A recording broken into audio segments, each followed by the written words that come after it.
Welcome to another episode of Dungeon Hammer, brought to you by One Mind Syndicate. I am your host, Gershwin, and I'm here with my two co-hosts, Docile Creature. And the Sound Alchemist. and today we're going to be creating Star Wars characters for D&D, of course. But before we get into that, I wanted to let you guys know that today's podcast is brought to you by Audible. Audible is offering our listeners a free audiobook with a 30-day trial membership. Just go to audibletrials.com/OneMindSyndicate and browse the unmatched selections of audio programs. Download the title free and start listening. It's that easy. Go to audibletrials.com/OneMindSyndicate. But with that said, let's get back into it. Docile Creature, what did you create? So we all came to the table with a different Star Wars character. I brought two. The first one is the one, the only Darth Vader. Ooh, what a surprise there. I mean, objectively the coolest character in all of Star Wars. Objectively, yeah. He's the most iconic. I'll give you that. I won't say coolest. Who's the coolest then? Chirrut? Cooler than Darth? Yeah. Dude Vader? is blind. Give him a lightsaber and he's better than Vader. He doesn't even use the Force. Oh, he does. The Force is with him, and he is with the Force. Oh, He senses the Force. Anyways, How did you build? Are you going to take us from level 1 to level 10? not 12? super in depth, but basically, obviously, I made him a human because Anakin Skywalker was a human. Are you sure about that? He's the only human I know that doesn't like sand. He's also was not born the normal way, so maybe he's something else. Maybe I should have made him an Asmar or Jesus, something. he's like another version. Yeah, that would have been badass. So Yeah. why did you choose human as opposed to an Asimar or any other variant of human? Warforged, because he is partially machine. That would have been cool as well. Yeah. When you were creating him, did you do it in a way where it's Anakin and then Darth Vader as you level up, or was it just Darth Vader from level 1 up until In my mind, I had him from Darth Vader. at from level number 1? Okay. Yeah. Either of those choices, Asmar or Warforged, would work pretty well. I think the main theme about this whole podcast is going to be reskinning a lot of things to make it fit the Star Wars universe. Mm-hmm. Yeah. So making a Warforged not completely robotic and part human or whatever would fit really well. So this is, just to get this straight, this is Vader starting from the infamous No! Yes. Okay. From that moment on. I gave him the knight background because he was a Jedi Knight in his past, whatever. That makes sense. I picked a variant human, and I gave him the feat Mage Slayer because he hunts down Jedi, which are basically like mages, they use the Force. It's pretty close enough. And that obviously gives you advantage on saves versus spells from adjacent creatures. You want to be up in their faces, trying to kill them, blah, blah, blah, blah, blah. I also made him a paladin, which might seem a little weird at first. But at level 3, we went the Paladin of Conquest, which fits perfectly. All about bringing order through the rule of an iron fist. So I thought it fit Vader perfectly. Yeah. You get an action, detect the location of Celestial Fiend. That doesn't really, you can't really. Well, I mean, you could use the Force to sense where another Force user is. That's true. Celestial Fiend, undead, consecrated, desecrated place or object within 60 feet. Sure. Reskin that however you want. Get a reservoir of healing power, lay on hands, uses the Force to kind of stitch himself back together, gets in the big old back to tank, the tube, heals himself. Some conquest stuff. He has an aura of fear, which makes a lot of sense. Yep, he does rule with fear. He inspires fear in others. He gets radiant damage to his attacks. Some spells that I picked for him that I thought were pretty thematic. Command. This could be flavored either using the Force to kind of make people do what you want, or just his presence kind of inspires you to do what he wants you to do. Yeah. Hold person. Oh, that's perfect. I thought was perfect. Yeah. The only thing that's not cool about it is that it doesn't do any damage. So when you're Force choking, they're kind of just sitting there. But I feel like hold person is it's a good spell for most dark Jedi if you're trying to build them in D&D. Yeah, you could also work with the DM to do some type of damage. Reskinning. If you're going to play this type of character in D&D, whether it's actually Darth Vader or just a character that's very similar to Darth Vader, you might want to talk to your DM and make sure all this reskinning is cool. Yeah. Another spell, Fear. That's another obvious one. If the Aura of Fear doesn't get it there, you can just cast Fear on something.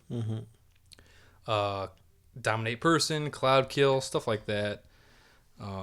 Guided strike is a paladin archetype of conquest, and you can basically make you better at hitting things. Yeah. Oh yes, something that I think a magic weapon that I think would go well for any of the Jedi is called the Sunblade. Yes, I was about to bring that up. It's basically a lightsaber. Do you, off the top of your head, do you remember what the stats of the Sunblade It is a +2. It's either to damage or to hit. I think it's what. both. And you do 2d6 radiant damage. Yeah, it's basically like a hilt that you activate it, and then a beam of light comes out of it. So it's literally a lightsaber. Yeah. Except it's a Sunblade because... Yeah. Yeah. Sure. You don't want to name it the same thing. Trademark. Gave him a long sword, but that's just early on. Eventually you can get the Sunblade. Has heavy armor because he's freaking mostly robot at this point. Now let me just assume in your alignment, lawful evil? I'd say so. Yeah, because I feel like Vader believes that he's bringing law and order to the galaxy, whether or not, like, that seems like a code that he lives by, or... Yeah. How did you reskin? Because like his whole thing is the devotion to the Emperor. Mm. How did you? So that's where the Paladin comes into play. Like, you are creating an oath. Your quote unquote God would be to the Emperor. That makes sense. It's kind of playing fast and loose with the. It sounds kind of more warlocky on the surface, but it's pretty much the same thing. Yeah. That's pretty much it. For skill proficiency has athletics, intimidation, obviously. Mm-hmm. Arcana, which is kind of I envisioned was knowledge of the Force rather than knowledge of magic. Yeah. And then insight, so he can tell people are lying to him or stuff like that. That's what I got. Broad strokes for Darth Vader. And you kept him as paladin all throughout? Yeah, I wanted to kind of showcase what we could do with a paladin specifically, because I don't think a lot of people would see paladin on the page and think this would make a good Darth Vader. Mm-hmm. But I think going conquest is perfect for Vader. Definitely, because that's literally what he's on. He's on a conquest too, like you said. Bring the galaxy unity. Yeah. Even if it is corrupted. Mm-hmm. Yeah, that sounded like Darth Vader. I decided to go with Yoda. Yoda Man? Yoda Man. For the first thing that I thought of was, of course, the Goblin as the race, just because of the long pointy ears. The one thing I did think about is that Goblins usually tend to be a DM's favorite, like, baseline, like, easy to kill enemies. And with Yoda's supposed to be a very unique race. So, or whatever race he is, we still don't know what he is, right? So talking to your DM and letting him know that you are going to play Yoda and you want kind of the goblin to be like a special type of goblin, it is important. But I did choose goblin, and then his class was wizard. I went with wizard just because it just seemed like you got more magic spells than going with sorcerer. Because with sorcerers, it seems like when I think of Yoda, I feel like he just kind of he has that power, especially if you we don't really know Yoda's origin, so he could have been born just naturally gifted with the Force, which is what a sorcerer is, right? As opposed to a wizard, which learns. But I went with wizard because it kind of ties to the whole Yoda learning from the books of the Jedi. It makes more sense to me because when you think of Yoda, you don't really think about him as like necessarily a charismatic leader. Right. He's a very smart and intelligent leader, so it makes sense to go wizard, in my opinion. Yeah, and it always seems like when you read the history of the Jedi, a lot of what Yoda was doing was very it was by the books. Like, they fight the Sith not because or they fight the Sith because that is what Jedi do. And he read that, and that's what he's gonna do. So he's very fixed in his ways based on his education in the past. So like the wizard, this kind of made sense to me. and I chose the subclass of Sage, just because he is like the wise, like he was on the council, so it just makes sense. And then after that, I was done. Because it's like, Yoda. Just do whatever you Yeah. want to do with it. I mean, if you want to think of some spells that are Yoda, like, or maybe for skill preferences, he's definitely acrobatic. Oh, definitely. Yeah. Seen him in the prequels flipping and And that's what's cool about choosing the Goblin. You get that +2 to your dex. Yeah. Yeah. and so, like I was saying, the spells. Something that I forgot to mention when I was talking about Vader. Something that goes for any Jedi. The spell Catapult, which I believe is in Xanathar's Guide. Basically, you can pick something, a loose object within a certain range of you, and toss it at somebody. Yeah. So it's perfect for any Jedi using the Force, kind of just throwing stuff at their enemy while they're fighting. Yeah, and then you were talking to me about a special feat, right? That would be perfect for the wizard. That was very Yoda-like, I think. Oh well, not a feat. I think you mean the subclass was Bladesinger. Oh, what okay, I okay, suggested. Yeah. Because it's kind of like the more combat focused Jedi. And basically, I mean, in the book it says you have to be an elf to take this subclass, but any DM Yeah, is you going to can be okay twist it, with yeah. you not doing that. So that's a subclass for wizards? Yeah, Okay. it's in. I believe it's in Sword Coast Adventurer's Guide. That's one of the new ones in there, and it's like I said, you basically get like a rage sort of, but it's dex based, and you're more defensive while you're in combat, and you have a sword, and there's cantrips in there that kind of make you do melee attacks.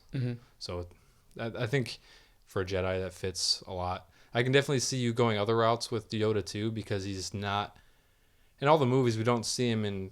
I guess when he's in combat, he does use his lightsaber a lot, but I always envision Yoda as like a Force user above being a lightsaber wielder. Right. And I That's think true, it's stated that he has one of the highest midichlorian counts. Oh boy, we don't talk about that. Man. Because that's all they talk about. Anytime they bring up Yoda, it's always like, oh, he's the most revered guy. Yeah, He is the pinnacle of Jedi, of what any Jedi should strive to be. yeah, Yeah, and then once he reaches the 3rd level and he has to choose the actual, school? yeah. I mean, just going with evocation was just the one that I thought of, just because it is very Force-like, and it affects multiple people. So Yeah, definitely. And Wizards has such a wide array of spells yeah, that just because your evocation doesn't mean you can't take divination spells. It's kind of like seeing the future kind of thing. yeah. That, But by that Yoda definitely does. And choosing evocation, you do get to protect those that are, based on the level of the spell. You get to 1+ the level of the spell. That's how many people you get to protect from whatever. sculpt your damaging spells. Yeah, around. and that just kind of makes sense because Yoda is supposed to be the master, so he's supposed to protect those that he has around him. Yeah. And it seemed like he was always he cared about his pupils basically. Oh, yeah. I mean, this is clearly shown in the battle against Dooku. Yeah. Obviously, he didn't have to protect Obi-Wan and Anakin. But, I mean, if there's a boulder falling on you, and it's either save your 2 Jedis or go and kill Dooku, he chose to save them. Yep. Yeah. That's the Jedi way. Or is it? Another cool spell that I just thought of, it's a lot more high level. It's called telekinesis, which is essentially Yeah. all the Yeah. Jedi stuff. But the reason catapult is better at earlier levels, because I think telekinesis is a pretty high level spell. So you take a while. I'm Right. assuming Yoda would be a level 20 wizard. Yeah. He's the head Jedi in charge. I mean, he sits on the council, so... Like you said, he has the highest midichlorian count. Second highest. Anakin beats him. Oh, goodness. But anyway, let's talk about the real character here. Everybody's favorite badass, Darth Maul. So when creating Darth Maul, I not only saw the movies, because his story goes way deeper than just episode 1. Where if you've just seen episode 1, obviously, he has his fight with Qui-Gon and Obi-Wan, and he gets cut in half and he dies. But that's not the case. His story continues on in the comics, as well as in the Clone Wars and Rebels TV shows. So there's a lot of history and backstory to pull from. But before we dive into that, I want to start with his race. So when you look at Darth Maul, he's a pretty badass, intimidating looking dude. So I thought, Tiefling would probably fit that very well. Because of the Oh, yeah. horns. Yeah, he's all red and black. Very horny. But besides that, it's not just the regular tiefling. You have to go with the variants. And I went with Mephistopheles, if that's even the right way of pronouncing that. And the reason why is because right off the bat, you have Mage Hand. That is probably the easiest cantrip that you could use to mimic the Force. Yeah. Yeah. Instead of just creating a hand that moves things, you're using the Force to move things. Yep. I mean, you can't really do any damage with it, but that's okay because your next cantrip would be Eldritch Blast. And the cherry on top of everything is, since you're a tiefling that's trying to embody a Jedi, you really want to go with the Warlock. Yep.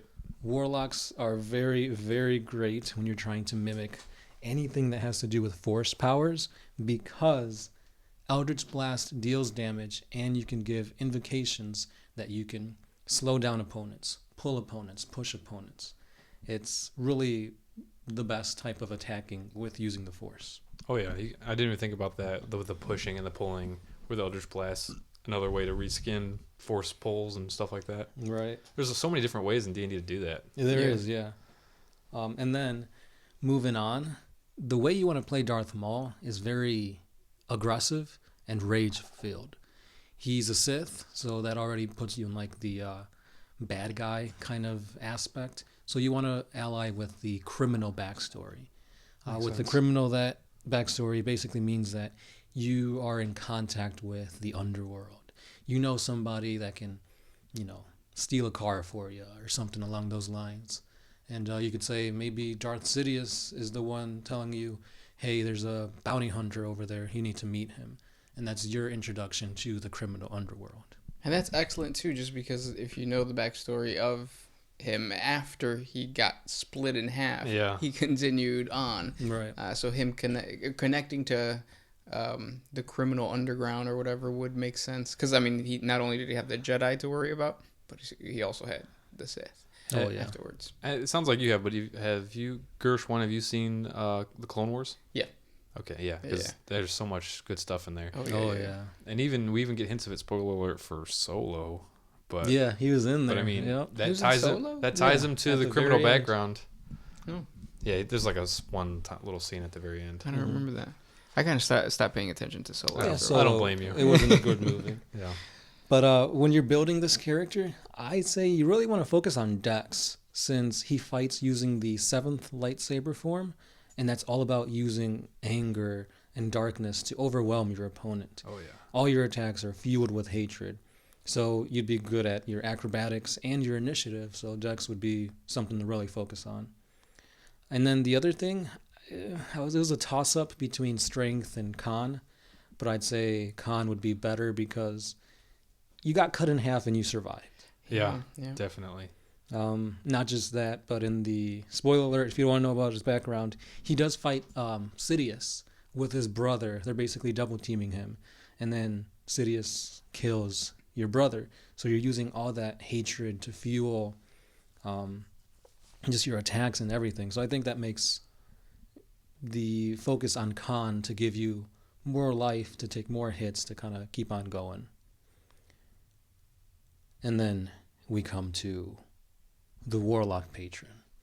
This is where you can take it many ways. I was about to go with the route of making Darth Sidious his patron, which makes sense. But in the term of his timeline, he was only under Sidious for a very short time. Yeah, that we've seen. Yeah, so if you were to go with Sidious and make like an episode 1 type character for Darth Maul, I'd say probably go with the Great Ode One or the Seeker. Seeker works really well because it gives you access to spells like Jump, Feather Fall, which are all abilities that you could use the Force to, slow your jump or slow your fall or make you jump faster. But no, I went with Hexblade. Hexblade, that makes a lot of sense, especially for Darth Maul. Yeah, because he's most known for using his lightsaber. I think we saw him use the actual Force like one time to open a door. Yeah, he like put that little like rock thing and he opened the little elevator. That's the only time we've ever seen him actually, besides like maybe jumping really high or something like that. Yeah, he doesn't use it too often. It's mostly to augment his abilities. Yeah. Again, because he uses the 7th lightsaber style. So with Hexblade, This could be either the dark saber that he gets a hold of later on, or it could be his dual-sided lightsaber. But this also ties in with the pact that you're going to choose at third level, which is the Pact of the Blade. But anyway, Hexblade is what makes you a beast in combat. You get a bonus to your damage, you crit on 19 and 20s, and if you kill your enemy, you get to regain health to keep you in the fight longer. Feeding off of your hatred. Right. Feeding off the kill. Yes. So again, to kind of summarize this beginning aspect of Darth Maul, Eldritch Blast is your friend. And maybe for the other cantrip, True Strike. Yeah. It's not good. It's not good. Because it's flavorful. Yeah. You're giving away a turn basically to give yourself advantage. But since you crit on 19 and 20s, it's a higher chance of doing more damage. Yeah. And then for the spells, since you're going into the Hexblade Warlock, Wrathful Smite, and Shield. Shield could just be you using the Force to push your opponent back. Yeah, definitely. Not taking any damage. And Wrathful Smite, for if you don't have the Sunblade, any type of sword, you could just say, I'm using the Wrathful Smite to ignite my lightsaber, and you deal an extra 1d6 damage. And not only that, but you also... I'm thinking of Branding Smite. So we'll get to that later. But yeah, Searing Smite or Wrathful Smite, you're using hatred to fuel your lightsaber attacks to do more damage. Makes sense. Very, very angerful. Level 2, your invocations again would be either Grasping or Forceful Eldritch Blast because you get to push or pull. But there's other really good ones there, such as the Extended Cantrip. Basically, you get to increase your force abilities by 10 feet, meaning Eldritch Blast. Or you also get the Potent Eldritch Blast to deal more damage. Again, this character is all about doing the most damage in the least amount of time. For spells, another first level spell, nothing really struck out as you need it, but Expeditious Retreat, is that how you say that? Expeditious. Yeah. Essentially, you get the dash action. Yeah. You're using the as a force. bonus action, Yeah. I think. Yeah. You use the Force to make yourself more agile. Makes a lot of sense for Darth Maul. Yeah. And then finally, I stopped at level 3. But this is where you get your Force weapon. Or not your Force weapon, your Pact of the Blade, which essentially you could summon your weapon, be it the Dark Saber or the dual-handed one. And then this is when you get Branding Smite. This is the one that really feels like a lightsaber. You get an extra 2d6 radiant damage, and whatever you hit makes that hit person have a dim light for 5 feet. So essentially it's like the lightsaber burning the enemy, and there's that little searing strike. That's interesting. Yeah. And yeah, that was my first 3 levels for Darth Maul. I think it fits him really good, especially since he's all about fighting, hitting up close.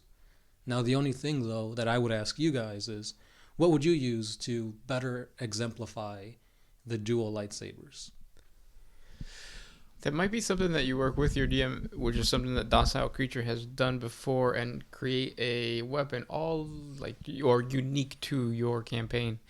How would you do it? I tried to homebrew a double-bladed weapon, and my first attempt was a failure. Was it overpowered or underpowered? It was super overpowered. Okay. I'm not a game designer, and that's why. But basically, if you build the right character, it can do so much damage. I basically did each attack is 2 attacks, which is ridiculous. So if you're a frenzied barbarian, you get 3 attacks a turn, and that's 6 attacks a turn, and that's, and that was for super every abusable. Single double-bladed weapon then? Yeah. Okay. So then you had that one person in the group that kind of abused it? Well, yeah, I did a play test to see. I told my players, try to abuse these weapons to see if they're overpowered, and it definitely was. I feel like now, looking back, if I were going to do a double-bladed, I'd basically treat it as dual-wielding with one weapon. You can use your bonus to hit with the other one. Right.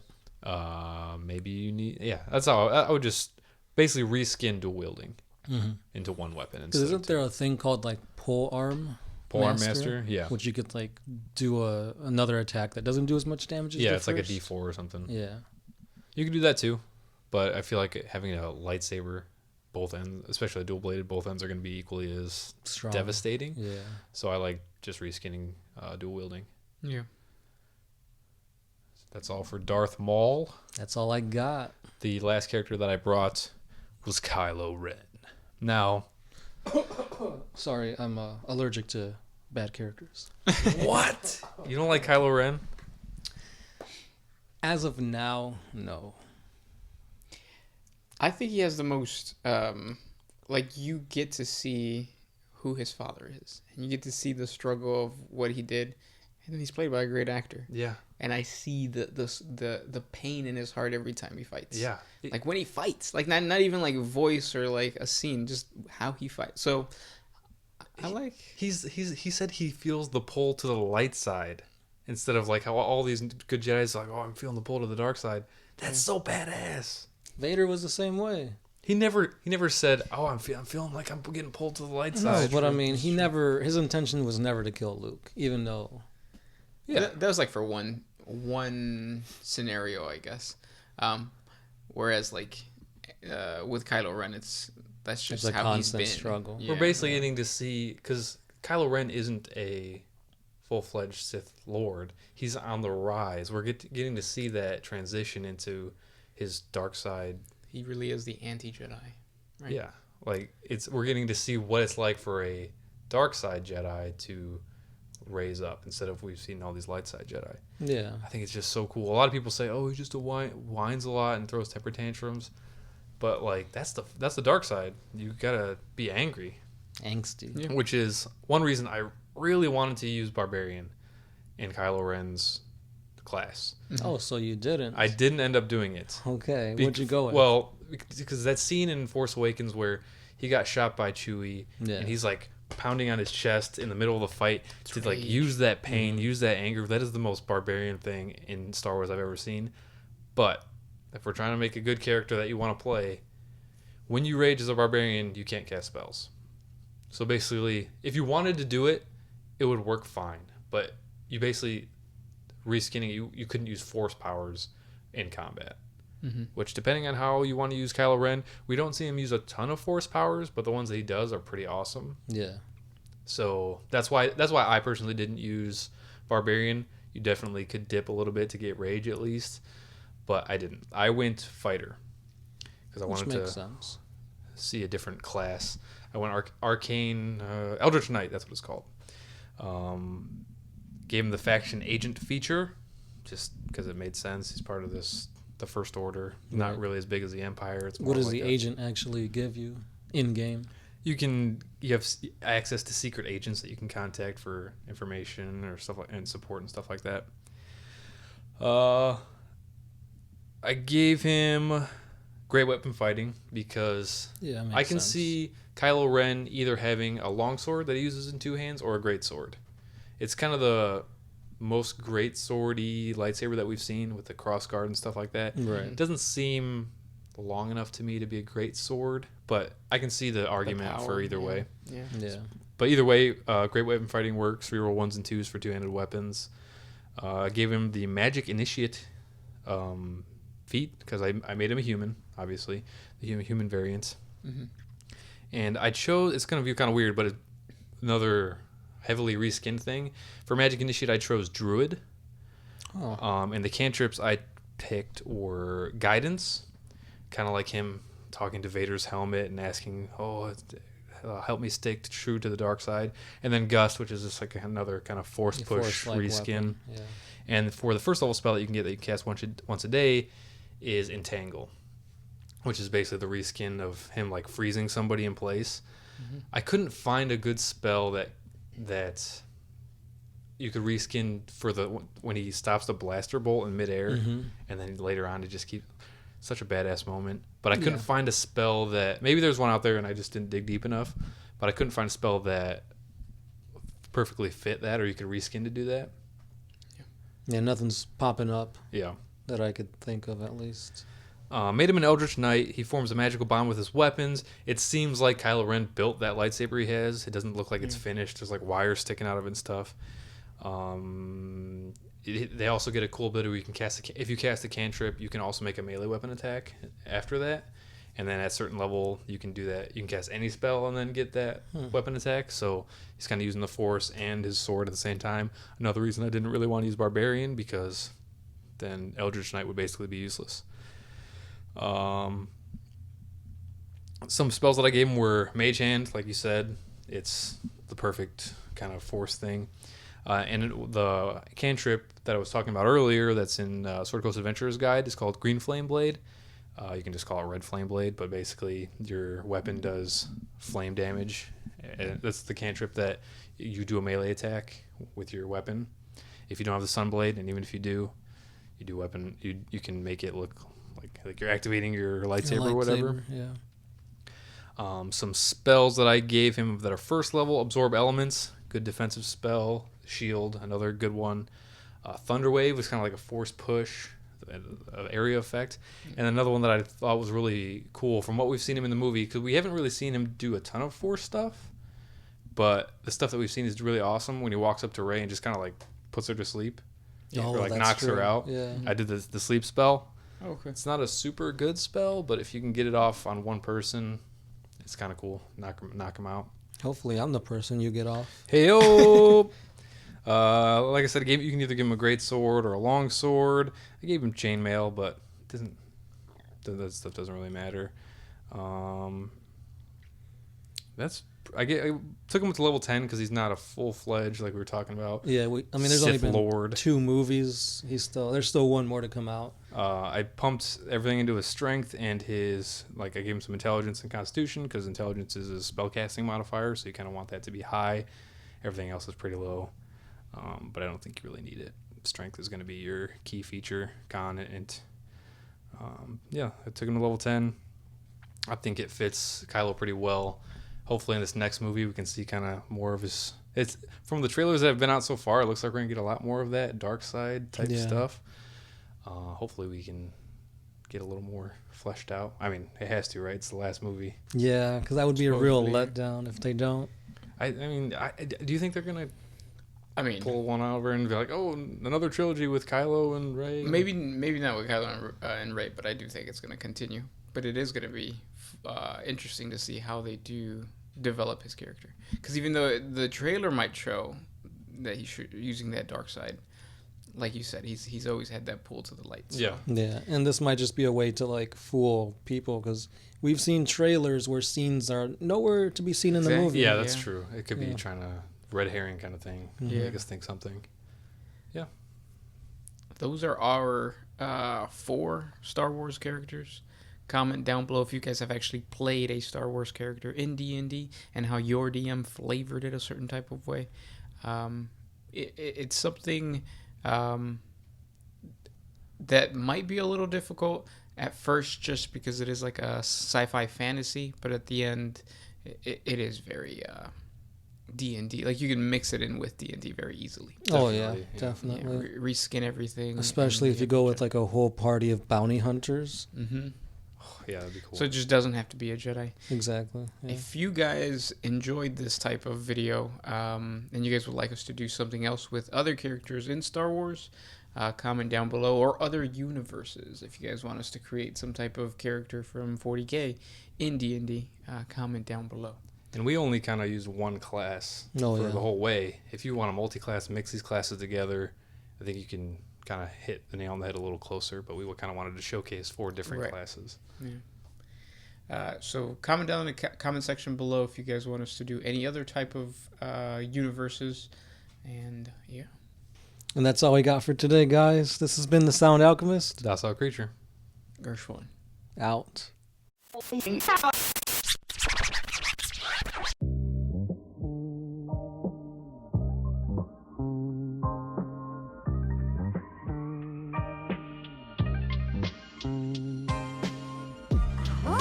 used to put my freedom first in any situation.